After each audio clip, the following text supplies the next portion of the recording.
और इसके अलावा हमारा जिला पुलिस की पाठशाला जिसमें हम जिले के एसपी या डीएसपी को बुलाते हैं, उसमें वो नशे के लिए, नशे से बचाव के लिए या साइबर क्राइम से बचने के लिए या ट्रैफिक नियमों का कैसे पालन करें, ये बच्चों को वो गुरु के रूप में बताते हैं। ये हम उनसे सवाल भी कराते हैं कि आप एसपी से पूछो सवाल कि हमारे शहर में या समाज में ये समस्या है, आप उनकी आँख के लिए हमारा ये नया संगठन है और हर जिले में ये संगठन अब काम करने लगा है। यहाँ भी हम चाहते हैं कि सक्रिय हो, तो उसी के तहत ये हम कार्यक्रम है कि माउंट एवरेस्ट भी फतह कर ले।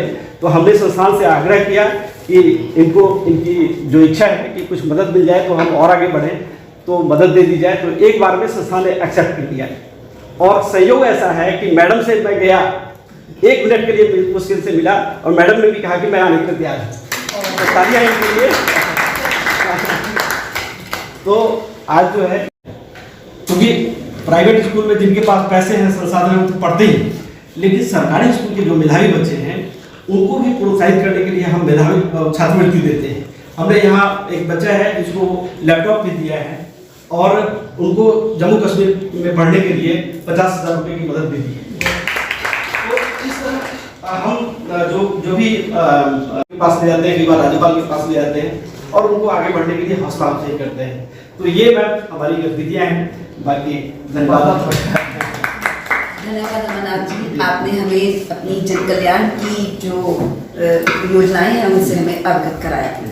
अब मैं अपराजिता कार्यक्रम में उपस्थित समाज सेवी संस्थाओं की प्रतिनिधियों रेणुला होली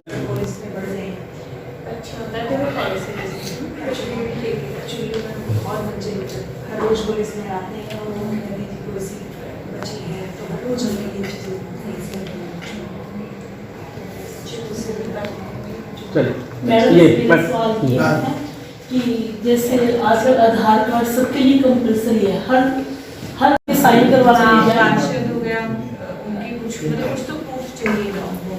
हाँ जी, वही मैं बात कर रही थी, उनके पास प्रूफ कोई नहीं है। पार्षद वगैरह के साइन करा के शायद हो जाए, इसमें उनकी हेल्प हो जाएगी। तो काफी कुछ लोग हाँ वेरीफाई कर देंगे भी यहाँ पे रहते हैं। हाँ जी, और एक मेरे भी मन में आपका सबसे पहला तो इसमें आपको वोटर कार्ड बनवाना पड़ेगा। उनका वोटर कार्ड का भी एक सर्टिफिकेट चला हुआ है। अगर ये जो आज और कल भी और आगे 27-28 वाला भी सैटरडे संडे स्पेशल कैंप चल रहे हैं, तो वोटर कार्ड तो आप जहाँ रहते हो वहाँ इजीली बन ही जाएगा। पहले वोटर कार्ड बनवा लो, फिर उसके बेसिस पे जैसे मैडम वोटर कार्ड भी है, कोई आइडेंटिटी की जरूरत नहीं है। नहीं, वो किसी तरह का आई कार्ड जैसे मांगती है BLO चेक कर लेंगे, वो वहाँ रहते हैं, तो वोटर कार्ड बन जाएगा, फिर आधार कार्ड भी इजीली बन जाएगा।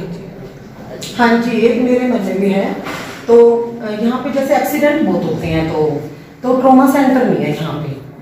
तो जबकि हिसार एक मेडिकल हब है, बहुत बड़े, उसमें मेडिकल का बहुत है यहाँ पे, लेकिन ट्रॉमा सेंटर नहीं है। तो कोई भी एक्सीडेंट हो तो उनको प्राइवेट हॉस्पिटल में जाना पड़ता है। तो ये होना चाहिए, क्योंकि कितने महंगे पड़ते हैं प्राइवेट हॉस्पिटल। आपको पता है, किसी गरीब का एक्सीडेंट हो गया तो बड़ी दिक्कत आती है उनको। तो मुझे लगता है कि ऐसा भी होना चाहिए। संज्ञान में है ये, और वो लोग भी प्लानिंग कर रहे हैं, हम भी परस्यू कर रहे हैं। हाँ जी, अभी पीछे एक धोबी का एक्सीडेंट हुआ था, बस से उतर रहा था, एकदम बस चला दी ड्राइवर ने, तो बस के टायर के नीचे आ गया। तो हमारी संस्कृति, हमारी पहचान अपने बिहाफ पे काफी उसकी हेल्प करी। तो ऐसे में कुछ हो जाए तो अच्छा है। ये ट्रॉमा सेंटर को प्लीज आप ध्यान दीजिए, बहुत दिक्कत आ रही है। आर्कोलॉजिकल जो पाबंदियाँ आ जाती हैं वहाँ पर बिजली महल है उसके साथ में, तो उसकी वजह से उसका एक्सटेंशन नहीं हो पा रहा है। हमने अब 2-3 जगह आइडेंटिफाई करके हेडक्वार्टर पर भेजी है। पिछले दिनों जब हमारे ACS हेल्थ आए थे तो उनको वो ज़मीनें हमने दिखाई थी। तो लेट अस सी गवर्नमेंट उस पर डिसीजन की क्लैरिफिकेशन। तो आम जनता जो बिल्कुल हमारा बात लाइक है, बेड्स की भी कमी है और हम उसमें कोई एक्सटेंशन नहीं कर पा रहे हैं, समस्याएं काफ़ी हैं। तो वो सब नया जो प्लानिंग चल रही है उसके साथ ही वो ठीक हो जाएगी। और जो मैम ये जो गरीब लोग हैं, जो इनके एजुकेशन की कमी भी है, जो बाहर से बिहार से भी बहुत सारे लोग ले रहे हैं, तो उनको ना अवेयरनेस नहीं है कि जैसे गवर्नमेंट ने क्या उनके गरीब लोगों के लिए कितना प्लान है, जो योजनाएं हैं, आयुष्मान योजना, उनके बारे में उनको पता नहीं है, वो कार्ड नहीं बना कर रखा हुआ।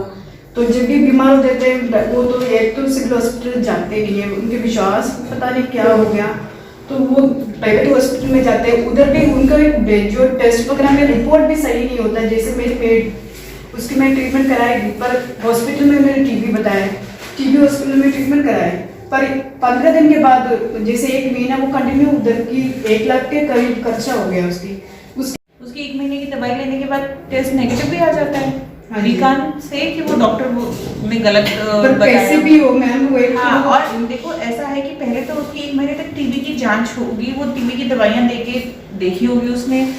मीनवाइल जो टीबी का वायरस है उसको हो सकता है कैंसर भी था, टीबी भी था। मीनवाइल टीबी वाला तो दोनों जो हो है सकते हैं। वो वायरस अनडिटेक्टेबल स्टेज में चला गया, अंदर उसके फिर भी होगा 6 महीने का कोर्स होता है, पर 1 महीने में वो अनडिटेक्टेबल चला गया। पर जब वो ठीक नहीं हुआ फिर उसने नेक्स्ट लेवल ऑफ इन्वेस्टिगेशन कराई होगी और दूसरे डॉक्टर के पास मैंने कभी नहीं बोला जैसे टीबी कैंसर है कुछ टेस्ट नहीं तो वही ना, 1 महीने तक दवाई का असर जब नहीं आएगा, जब आप दोबारा उनके पास जाओगे फिर वो नेक्स्ट लेवल ऑफ इन्वेस्टिगेशन कराएंगे। हो सकता है फर्स्ट डॉक्टर ने ये सोचा हो कि इतने गरीब है, इन्वेस्टिगेशन ही इतनी महंगी करा देंगे तो ये वैसे ही भाग जाएंगे। तो वो भी रीजन है कि स्टेप बाय स्टेप उनके अवेयरनेस कैंप भी होना चाहिए ना, जिससे उनको हाँ। पता चले कि गवर्नमेंट ने ऐसे ऐसे योजनाएं हैं। एक सवाल उनसे मिली, मुझे और भी ज़्यादा खुशी हुई और ये दवाई करने के लिए मैं अमर उजाला की बहुत बहुत धन्यवाद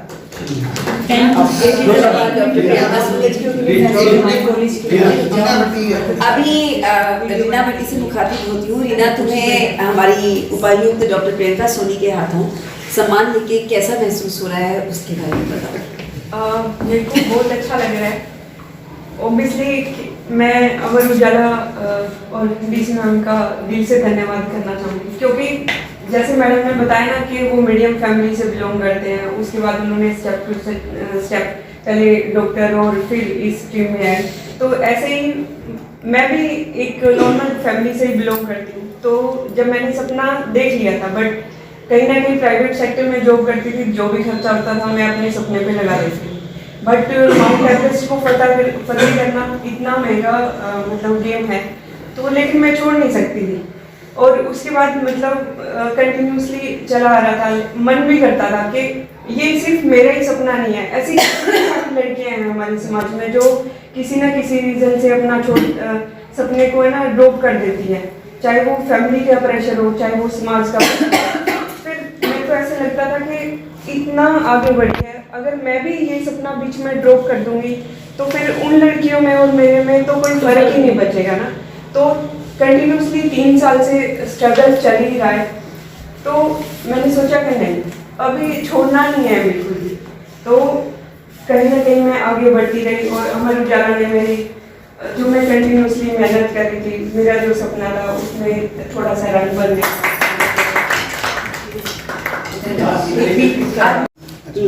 अब मैं वरिष्ठ साहित्यकार एवं पत्रकार और हरियाणा ग्रंथ अकादमी के पूर्व उपाध्यक्ष श्री कमलेश भारती जी से आग्रह करूंगी कि वो वोट ऑफ थैंक्स के लिए आए। मैं को सम्मान देती हैं और अमर उजाला ने भी मुझे थोड़ा सहयोग जब भी मांगा, मैं हमेशा इनके लिए चाहता हूँ और सहयोग करता हूँ। जितने भी कार्यक्रम हैं कोशिश करते हैं कि मिलजुल कर एक अच्छा कार्यक्रम बन जाए। और जो लोग आपके पास आज आए हैं ये सब आपके प्रशंसक हैं, फैन मेल है आपकी फैन, और सब आपसे मिलना चाहते थे एक बार। मैंने कहा आज आपके पास ये भी एक बार मिलना चाहते, ये भी मिलना चाहते थे, सब लोग मिलना चाहते थे। आप देखिए कितनी ज़्यादा पॉपुलर हो चुकी हैं, ये आप अंदाजा नहीं लगा सकते। तो आपके लिए जोरदार तालियां आप आई, बहुत बहुत शुक्रिया, बहुत बहुत शुक्रिया। जब